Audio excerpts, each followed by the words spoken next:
சிவாய நமக. அனைத்து சகோதர சகோதரிகளுக்கும் எனது அன்பான வணக்கம். நான் ஜோதிடர் எஸ்கே வாணி சுந்தரராஜன் பேசுகிறேன். இப்போ இந்த பதிவில் நம்ம பார்க்க போகிற விஷயம் என்ன அப்படின்னு பார்த்திங்கன்னா, 2024ஆம் ஆண்டிற்கான புத்தாண்டு பலன்கள் பற்றி தான் பார்க்க போகிறோம். 12 ராசிகளுக்கும் இந்த 2024ஆம் ஆண்டு எப்படி இருக்கும் அப்படின்றத பற்றி தான் பார்க்க போகிறோம். ரிஷப ராசி நேயர்களுக்கு இந்த புத்தாண்டு எப்படி இருக்கும் அப்படின்றத பார்க்கலாம். ரிஷப ராசி நேயர்களை பொறுத்த வரைக்கும் உங்களுடைய ராசிநாதன் சுக்கிரன் உங்களுடைய ராசிக்கு 7ஆம் இடமான களத்திரஸ்தானத்திலிருந்து தன்னுடைய பலன்களை தரப்போகின்றார். ஸோ வருட ஆரம்பம் அப்படின்றது உங்களுடைய ராசிக்கு 7ஆம் இடத்தில் புதன், சுக்கிரன், 5ஆம் இடத்தில் கேது, 8ஆம் இடத்தில் செவ்வாய் சூரியன், 10ஆம் இடத்தில் சனி, 11ஆம் இடத்தில் ராகு, 12ஆம் இடத்தில் குரு. ஸோ இதுதான் உங்களுடைய கிரக அமைப்பு அப்படின்றது. ஸோ ரிஷப ராசி நேயர்களை பொறுத்த வரைக்கும் வருடக்கோள்களான சனி பார்த்திங்கன்னா 10ஆம் இடத்துலையும், கேது பகவான் உங்களுடைய ராசிக்கு 5ஆம் இடத்துலையும், ராகு பகவான் உங்களுடைய ராசிக்கு 11ஆம் இடத்துலையும், குரு பகவான் உங்களுடைய ராசிக்கு 12ஆம் இடத்துலையும் சஞ்சாரம் செய்கிறாங்க.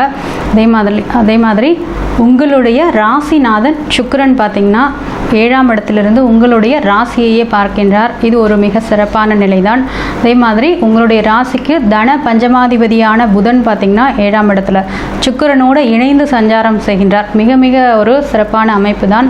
8ஆம் இடத்துல பார்த்திங்கன்னா சூரியன் செவ்வாய், ஒரு மைனஸ் அப்படின்னு பார்த்தோம்னா இந்த 8ஆம் இடத்துல சூரியன் செவ்வாய் இருக்கிறது அப்படின்றது தான். மற்றபடி இருக்கின்ற கிரகங்கள் எல்லாமே ஓரளவு மிக நல்ல பலன்களை தருவதற்காகத்தான் இருக்கின்றார்கள். ஸோ இப்போ 7ஆம் இடத்தில் இருக்கின்ற இந்த சுக்கிரனும் புதனும், தனாதிபதி புதன், உங்களுடைய ராசி அதிபதியும் 6ஆம் அதிபதியுமான சுக்கிரன். ஸோ உங்களுடைய ராசியை பார்க்குறது அப்படின்றது புதிய பொருள் சேர்க்கை. ஸோ நீங்கள் வீடு, வாகனம் ஏதாவது வாங்கணும் அப்படின்னா. சனி பார்த்திங்கன்னா உங்களுடைய ராசிக்கு தர்ம கர்மாதிபதி, அவர் 10ஆம் இடத்துல சஞ்சாரம் செய்கின்றார். 9ஆம் வீட்டு அதிபதியும் அவர்தான், 10ஆம் வீட்டு அதிபதியும் அவர்தான். ஸோ 10ஆம் இடத்துல சஞ்சாரம் செய்கிறது அப்படின்றது மிக சிறப்பான அமைப்பு.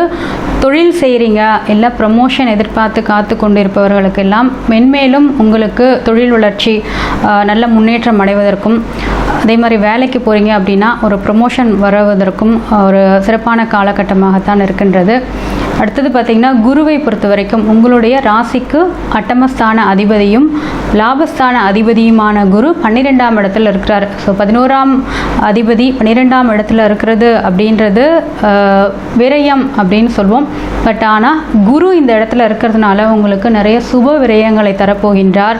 நீண்ட நாட்களாக வீடு கட்டணும் அப்படின்னு நினச்சிட்டு இருந்தவங்களுக்கு இப்போது வீடு கட்டுவதற்கான ஒரு வாய்ப்புகள் உண்டு. ஏன்னா இந்த 12ஆம் இடத்திலிருந்து குரு உங்களுடைய ராசிக்கு 5ஆம் பார்வையாக 4ஆம் இடத்தை பார்வையிடுகிறார். ஸோ குரு பகவான் உங்களுடைய ராசிக்கு 12ஆம் இடத்திலிருந்து 4, 6 மற்றும் 8ஆம் இடங்களை பார்வை செய்கின்றார். இது ஒரு சிறப்பான அமைப்பு தான். நீண்ட நாட்களாக நீங்கள் வீடு கட்டணும் அப்படின்னு நினச்சிட்டு இருந்தீங்கன்னா வீடு கட்டுவதற்கான வாய்ப்புகள் அப்படின்றது இருக்கிறது. இந்த 4ஆம் இடம் வீடு, வண்டி, வாகனம் இதெல்லாம் குறிக்கிற இடம். அதே மாதிரி தாயாருடைய உடல் ஆரோக்கியம், தாயாரை பற்றி குறிப்பிடக்கூடிய இடமும் இந்த 4ஆம் இடம்தான். ஸோ குரு இந்த 4ஆம் இடத்தை பார்க்கறதுனால மென்மேலும் அந்த இடத்தை வளர செய்யக்கூடிய ஒரு அமைப்பு அப்படின்றது இருக்கிறது. இப்போ வீடு கட்டணும் அப்படின்னு நினச்சிங்கன்னா சிறப்பாக, அதுவும் வீடு அப்படின்றது ரிஷபராசி நேயர்களை பொறுத்த வரைக்கும் எல்லாமே ஒரு கவர்ச்சியாக இருக்கணும், லக்ஸரியாக இருக்கணும்னு விரும்பக்கூடிய நபர்கள். மிகவும் உங்களுக்கு மனசுக்கு எப்படி பிடிக்குதோ மிகவும் அழகாக நேர்த்தியாக அந்த வீடு கட்டக்கூடிய அமைப்பு அப்படின்றது இருக்கின்றது. அதே மாதிரி இந்த குரு பகவான் 6ஆம் இடத்தை பார்வையிடுகிறார். நோய், கடன், எதிரி என்று சொல்லக்கூடிய இந்த 6ஆம் இடத்தையும் பார்வையிடுகின்றார். ஸோ இந்த 6ஆம் இடத்தை குரு பார்வையிடுறதுனால ஸோ இவ்வளவு நாட்கள் உங்களுடைய வேலையில் நிறைய பேர் பார்த்திங்கன்னா உங்களுக்கு எதிராக செயல்பட்டு கொண்டிருந்தவர்கள். ஸோ இவர்கள் எல்லாம் வேலையில் உங்களுக்கு நிறைய பிரச்சனைகள் இருக்கும். அதாவது எதிரிகள் தொல்லை அப்படின்றது இருக்கும். நீண்ட நாட்களாக எதிரிகள் தொல்லை அப்படின்றது உங்களுக்கு இருந்திருக்கும். அந்த எதிரிகள் தொல்லை மறையக்கூடிய வாய்ப்புகள், நீண்ட நாட்களாக இருக்கக்கூடிய கடன் அடையக்கூடிய வாய்ப்புகள் எல்லாமே ரிஷபராசி நேயர்களுக்கு உண்டு. அந்த 8ஆம் இடத்துல மட்டும் சூரியன் செவ்வாய் சேர்க்கை இருக்குது. ஸோ இதை மட்டும் கொஞ்சம் கவனமாக இருங்க. ஏன்னா 12ஆம் அதிபதியான செவ்வாய், 12/7க்குரிய செவ்வாய் 8ஆம் இடத்துல இருக்கிறதுனால இந்த வருட ஆரம்பத்தில் தான் இந்த சேர்க்கை அப்படின்றது. கொஞ்சம் உங்களுடைய வாழ்க்கை துணைக்கு உடல் ஆரோக்கிய குறைபாடு ஏற்படக்கூடிய விஷயங்கள் இருக்குது. அதே மாதிரி உங்களோட ஹெல்த்தையும் இந்த தருணத்தில் நீங்கள் வந்து கரெக்டாக பார்த்துக்கணும். ஏன்னா இந்த செவ்வாய் சூரியன் ரெண்டுமே பார்த்திங்கன்னா வெப்ப கிரகங்கள் அப்படின்னு சொல்லுவோம். சூட்டால் ஏற்படக்கூடிய பிரச்சனைகள் அப்படின்றது வந்து இருக்கும். வாழ்க்கை துணை வழியில் சில உடல் ஆரோக்கிய குறைபாடுகள் ஏற்படக்கூடிய வாய்ப்புகள் உண்டு. ஸோ லைட்டாக நீங்கள் அந்த உடல் ஆரோக்கியத்தை மட்டும் கரெக்டாக பார்த்துக்கோங்க. பொருளாதார வளர்ச்சியை பொறுத்த வரைக்கும் மிக சிறப்பான ஒரு அமைப்பு தான். ஏன்னா புதன் சுக்கிரனுடைய பார்வை உங்களுடைய ராசிக்கே இருக்கிறது அப்படின்றது சிறப்பான அமைப்பு. அதே மாதிரி பார்த்திங்கன்னா உங்களுடைய ராசிக்கு 11ஆம் இடத்தில் ராகுவின் சஞ்சாரம், 11ஆம் இடத்தில் ராகு, 5ஆம் இடத்தில் கேது, பூர்வ புண்ணிய புத்திரஸ்தானத்தில் வந்து கேது இருக்கிறாரு. 11ஆம் இடமான வெற்றி லாபஸ்தானத்தில் ராகு இருக்கிறாரு. ஸோ நீங்கள் எந்த முயற்சிகள் எடுக்கிறீங்களோ அதில் உங்களுக்கு வெற்றி பெறக்கூடிய வாய்ப்புகள் அப்படின்றது வந்திருக்கு. ஏன்னா ராகு அப்படின்றது எந்த இடத்துல இருந்தாலும் அந்த பாவத்தின் பலன்களில் இரட்டிப்பாக தரக்கூடியவர். ஸோ நீங்கள் ஒரு வெற்றியை நோக்கி போகிறீங்க அப்படின்னா உங்களுக்கு அது இரட்டிப்பாக பெருகக்கூடிய ஒரு வாய்ப்புகள் உண்டு. ஸோ எந்த ஒரு விஷயத்தையும் நீங்கள் வந்து அப்படியே நிறுத்த வேண்டாம். ஸோ இது நடக்குமோ நடக்காதோ அப்படின்றத பற்றி ரிஷபராசி நேயர்கள் கவலைப்படவே தேவையில்லை. ஸோ இந்த வருடக்கோள்கள் அப்படின்றது உங்களுக்கு ஒரு சிறப்பான அமைப்பை தான் தர காத்திருக்கின்றது. அதே மாதிரி வெளிநாட்டவர்களால் உருவாகக்கூடிய லாபம், மூத்த சகோதரர்களால் உருவாகக்கூடிய லாபம், இதெல்லாமே வந்து உங்களுக்கு சிறப்பாக இருக்கின்றது. ஸோ 5ஆம் இடத்துல மட்டும் இந்த கேது இருக்குது. ஸோ 5ஆம் இடம் அப்படின்றது புத்திரஸ்தானம் இல்லைங்களா?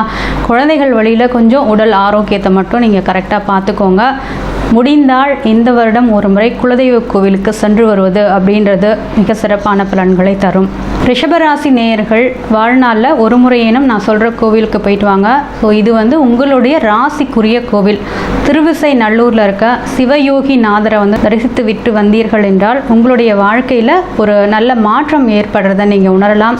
அதே மாதிரி உங்களுடைய ராசிக்குரிய தெய்வம் பார்த்திங்கன்னா மகாலட்சுமி. ஏன்னா சுக்கிரனை வந்து மகாலட்சுமி, ஸோ சுக்கிரனுக்குரிய கோவில் அப்படின்றது பார்த்திங்கன்னா மகாலட்சுமி. ஸோ சுக்கிரனுக்குரிய வழிபாடு அப்படின்றது பார்த்திங்கன்னா மகாலட்சுமி வழிபாடு தான்.